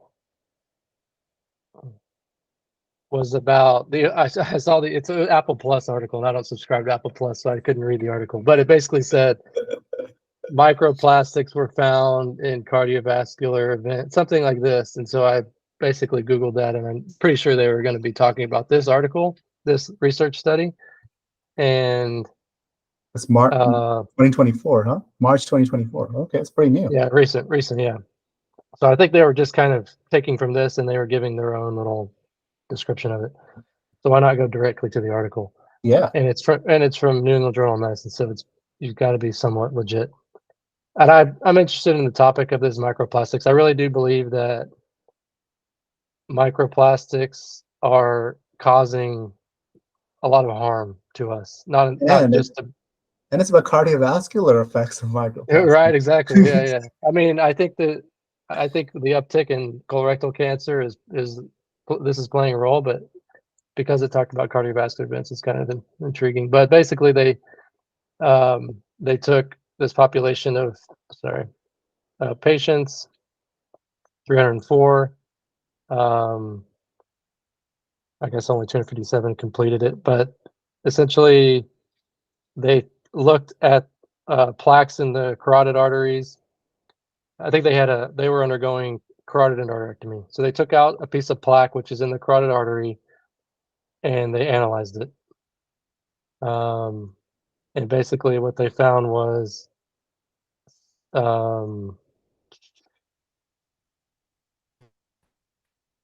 patients in whom the micronanoparticles were detected within the plaque were at higher risk for primary endpoint event, such as a stroke, than those in whom the substances were not detected, with a hazard ratio of 4.5, which is decent hazard ratio.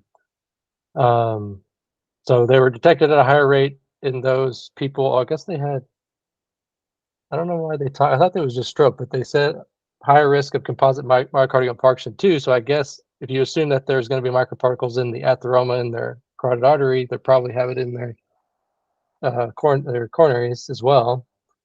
Anyways, they had a higher risk of those endpoints, a heart attack, a stroke, or death from any cause at 34 months compared to those where the microparticles were not detected. So microparticles are implicated in worse outcomes in these in this study.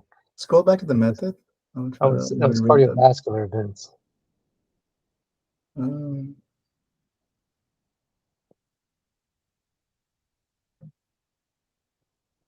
This is a prospective study observation.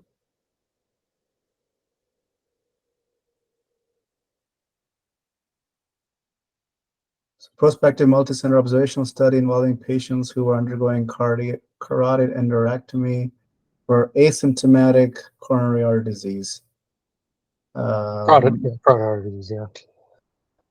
The excised coronary plaque specimens were analyzed for presence of, what is it, MNP stands for? Oh yeah, microplastic and nanoplastics.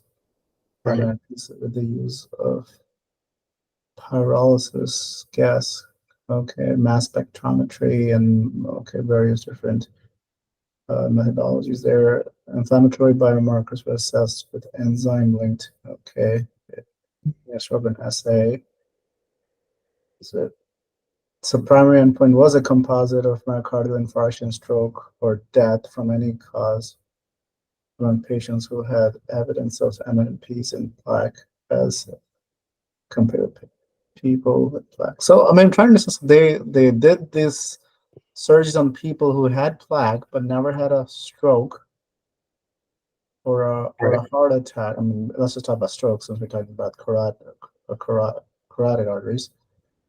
And I guess they removed the plaque and then still followed them to see if they have a heart attack or a stroke in the future. I mean, that's a pretty good study then. Right. Yeah. That's I mean, that's as good of a study as you can get. Right. And they're finding, and then they look at the plaque, and people who had more plastic in their plaque had a lot more heart attack, strokes, or death.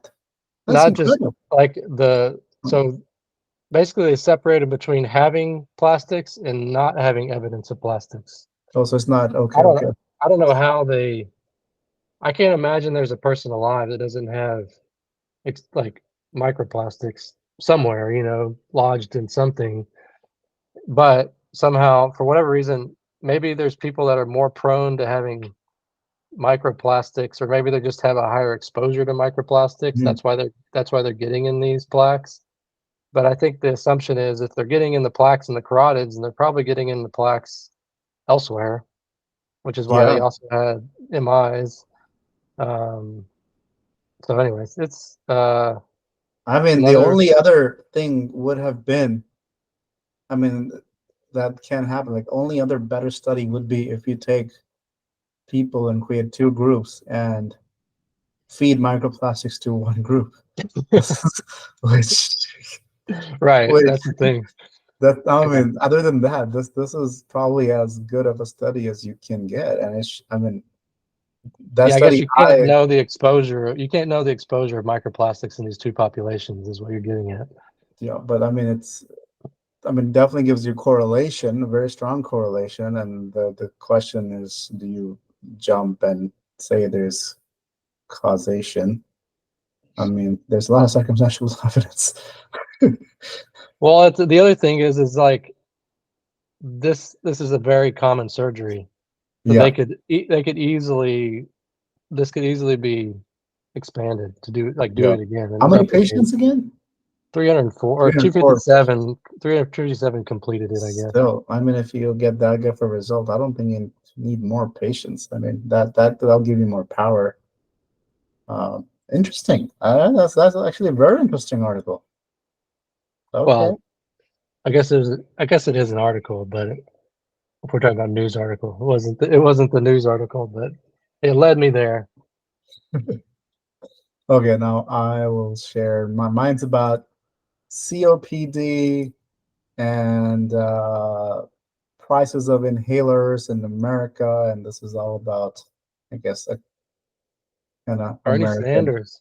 Bernie Sanders returns. You had me at Bernie Sanders. So while he's been, I guess, not being the president, and I don't know, I guess he's not running anymore. He is doing what he does, pushing different things and capitalism. And I have grown to love capitalism now. So I think there's a lot of good that can come out of capitalism. So I'm trying to appreciate it more and more.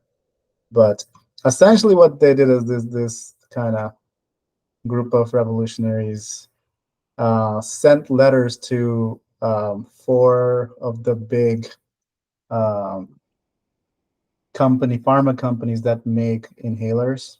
So these are inhalers like albuterol, but for COPD and asthma. So they have some sort of albuterol type drug. They also have some sort of a steroid. And forever it's been, people have been complaining how these drugs cost 400, 500 with insurance, especially with shitty insurance.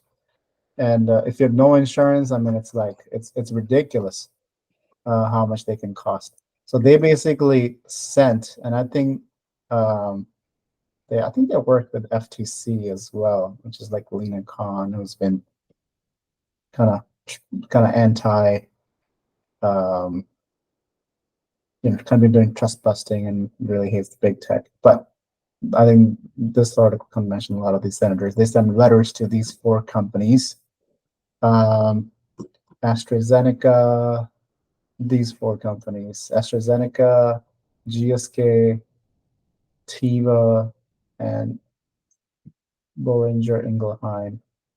I mean, I mean, I'm sure I use products of all companies, but these two definitely are companies that just in routine, I see their logo or their name. And I don't want to say like, I mean, there are a lot of good things that come out of pharma companies, like the COVID vaccine, for example. But this is an example where, all they said was, this letter was saying, we think you have been exploiting the patent laws by saying your inhaler should be on patent protection for longer, and we don't think there's a basis for it. So we should not, American people should not be paying all these things, because we think your patents are incorrect, and if you disagree, give us more information. And they did that, I think, in late 2023, or I guess this is early 2024. And again, these patents, these things can cost a lot of money. Here is GoodRx, which is a third-party company that a lot of doctors rely on to get prices for drugs for people who don't have insurance. So here we have Trilogy, which has these three drugs. You have a steroid thing, and and drugs that can help kind of open up your lung and people can breathe better. So ultimately, what happens? A lot of these farmers. I mean, this is all like few months old, but they have acknowledged their I guess wrongdoing, and they've announced that. I mean, this is just an article from GSK, that they're going to cap all their inhalers. A lot of these inhalers, $35 per month supply. I mean, that is incredible. Something that was like $600 to $300, and these are all the, like, this is just for this company. These are the scope. I mean, we have like Advair, Discuss, HFA. I see that a lot. Brio, we see a lot. Trilogy, we see a lot. Right. I mean, Ventolin, which is just the albuterol inhaler, aerosol. I mean, these things went for hundreds of dollars, and now $35 per month from the pharma company website. I mean, this is like mind-boggling to me. And all they had to do was send a letter saying, we think your patents are incorrect. But this is not a lawsuit. A judge doesn't decide this. This is literally like somebody eventually went through the patent applications to be like, this doesn't make any sense. Let me send a letter. Well, it's also kind of, I mean, I don't know how intentional it was from the drug companies that they kept the prices high, but I'm sure they have all the incentives to keep the prices high. oh yeah, right. They're not trying to lower the costs, probably, but yeah. Anyways, it's kind of. I think it's just mind blowing. I mean, I never thought. I mean, because these are tedious things, right? Like, government's supposed to be monitoring like the patent laws and all this, but I mean, how do you do Well, that when you're like you're short on labor and people have these complicated documents and I don't know. I assumed, and these are like not really. These are also, I guess, renewal of patents that have been done kind of incorrectly. It may be nuanced. I don't fully understand patent laws. well, Or is, as evidence that they knew what was going on. I think in that original article, I saw that while they were selling it for $300 something in the United States, in the UK they were selling it for $35, whatever it yeah. was. Well, they can say maybe the laws are different, so maybe that's what they are trying to say. But I think, um, but But yeah, it's still, if you can, yeah, I guess if you have a patent on something and you're able to charge more for it, then you will, even if you're doing it in another country for cheaper because of their patent laws or because of their whatever yeah, their laws. patent laws may not be as liberal as American patent laws, which I mean, I makes guess it's it just like taking advantage of any tax loopholes. Like, of correct. course, you're going to do it if it's available. But I wonder, like, is there a penalty for abusing patent law, like on top of like what has, I Well, mean, I'm sure if they were to have brought a lawsuit and they yeah, I guess would this have, is not even a. I mean, this is hilarious and awesome because I mean we have because COPD. What makes American healthcare really really expensive is a lot of chronic care. So a lot of these diseases that become lifelong diseases. Um, I'll stop sharing, but they become lifelong diseases. But so these patients have to see multiple specialists along with their primary doctor. They come to the ER a lot. The hospital get admitted, and part of the problem is that like these inhalers that we're talking about are designed to keep your disease under control when you're at home, and if you're not able to use them, it runs out or you have to feel like you have to ration them. And that's causing you to have, a relapse or have to go to the ER a lot. That's a lose-lose situation because then you're, uh, first of all, the patient is suffering. They're having to take time off from work. There may be some financial hardships. The overall Medicare system is suffering because a lot of these patients probably are on Medicare, especially for COPD. So the admission, all the costs are essentially paid for by the American taxpayer. So it's a lose-lose situation. And if you could make something accessible to the patient that's affordable and is designed to keep the flares from reoccurring or occurring as often, I mean that's a huge one. I mean, this could save billions of dollars. Every hospital that I know of, probably, especially our hospital. I mean, we have big programs. I was looking at how we can make, better take care of COPD patients, what we can do to, how can we discharge them better, plugging them to see a lung doctor. I mean, unfortunately, there are also people who don't have the resources, or they work multiple jobs. They can't find time to go see a doctor, or they have insurance that doesn't cover the doctor. So that's another part of the problem. Oftentimes, poor people tend to be smokers, and smokers tend to get COPD. We have an asthma right now. So there are a lot of sociological and overlaps that hurt this community. But I mean, $35 for something that even if you don't have insurance, you could pay out of pocket. I mean, that is incredible. I don't know how to come up with that number either. yeah, What? I think most people, at least well-off people, Yeah. including myself, are like insulated from this idea of drug costs and how it affects people's lives. Like you could, so I have insight in that I have a family member that has Crohn's disease, and I recently found out that they can't afford their medication. They can't afford the medication to keep it at bay, Wow.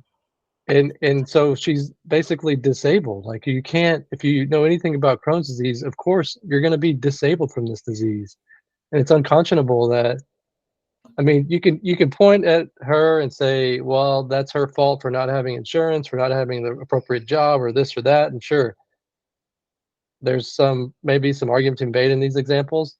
But at the end of the day, she didn't give herself Crohn's disease, right? Like, this is an unfortunate, unlucky event as a society to say we're not going to let you. You have to be able to afford this medication. It's just, I don't know. It's a big problem. Yeah, huge problem. I And so mean, she can't be economically productive because she can't even fucking go yeah, to work and have a normal lifestyle, right? She's going to be in the bathroom all day long. that is sad, and and that's why I mean, the good thing about pharma companies are that they created, I mean, at least they helped in the creation and testing of safety and coming up with these regimens.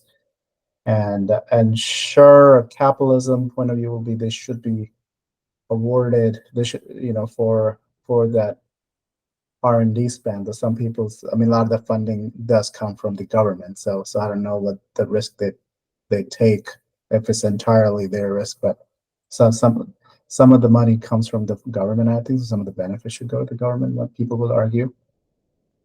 But if you get to the point where you keep the cost up even after the patents have expired, but like you keep like playing the loopholes, I mean that's boring on evil. If Right. you're but I'm glad. I think trends. I think we have more and more transparency, because transparency in healthcare has been a big problem.